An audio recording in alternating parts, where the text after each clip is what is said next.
VS ഭയങ്കരമായിട്ട് attack ചെയ്ത് നിൽക്കുമ്പോൾ നമ്മുടെ പിന്നെ ബാലകൃഷ്ണ പിള്ളയെ അറസ്റ്റും ഇങ്ങനെയൊക്കെ ഇട്ട് വലിയ അതെല്ലാം ആ സമയത്തുണ്ടായില്ലേ? ആ 6 മാസത്തിനിടയ്ക്ക് വലിയൊരു ട്രെൻഡ് സെറ്റ് ചെയ്യുന്നത് അവർ ഭയങ്കരമായിട്ടൊരു വലിയ നമ്മൾക്ക് ഇച്ചിരി ഡിഫൻസിൽ പോയി അന്ന്.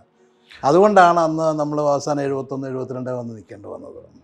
അത്തരം ഒരു ട്രെൻഡ് ഇവർ ഇനിയും സെറ്റ് ചെയ്തിരുന്ന് പറയാൻ പറ്റുമോ? അതിന് സമയമില്ലെന്നേ, അത് നടക്കത്തില്ല, അതിനുള്ള കാരണങ്ങളും ഇല്ലല്ലോ. ഇപ്പൊ രാഹുലിന്റെ കാര്യം പറഞ്ഞവർ അതൊക്കെ നമ്മൾ അപ്പം തന്നെ ഒഴിവായല്ലോ. നമ്മൾ വളരെ നേരത്തെ തന്നെ പാർട്ടി അതിനകത്ത് നിന്ന് കൈകഴുകി ഒഴിവായല്ലോ. പാർട്ടിക്ക് എന്ത് ഉത്തരവാദിത്തം എന്താ? വ്യക്തികൾ, ഞാനെപ്പോഴും പറയാറുള്ളൂ, വ്യക്തികൾ ചെയ്യുന്നത് വ്യക്തികൾ തന്നെ സഹിച്ചോണം. പാർട്ടിക്ക് അത്ര ഉത്തരവാദിത്തങ്ങൾ ഏക്കാൻ പറ്റില്ല. അങ്ങനെ ഞാൻ പറഞ്ഞ ഒരു കോൺഗ്രസിൻ്റെ ഒരു MLA ആണ്, കോൺഗ്രസിൻ്റെ ഒരു യുവ നേതാവായിരുന്നു. അപ്പോൾ അത്ര വേഗം കൈയൊഴിയാൻ പറ്റുമോ? അല്ല, അത് പിന്നെ പാർട്ടിയുടെ ഒരു നല്ല മിടുക്കനായൊരു ചെറുപ്പക്കാരനായിരുന്നു.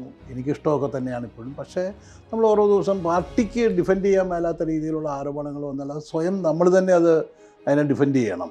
അതല്ലാതെ പാർട്ടിയുടെ തലയിലേക്ക് വെച്ച് പാർട്ടിയുടെ ഉത്തരവാദിത്തമല്ല.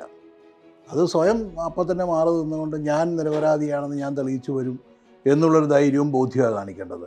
അല്ലാണ്ട് പാർട്ടിയുടെ തലയിലേക്ക് ഇടാൻ പറ്റില്ല, പാർട്ടിക്ക് ഇതൊന്നും ചുമക്കാനും പറ്റില്ല. അതാണ് അതിൻ്റെ ഒരു കാരണം.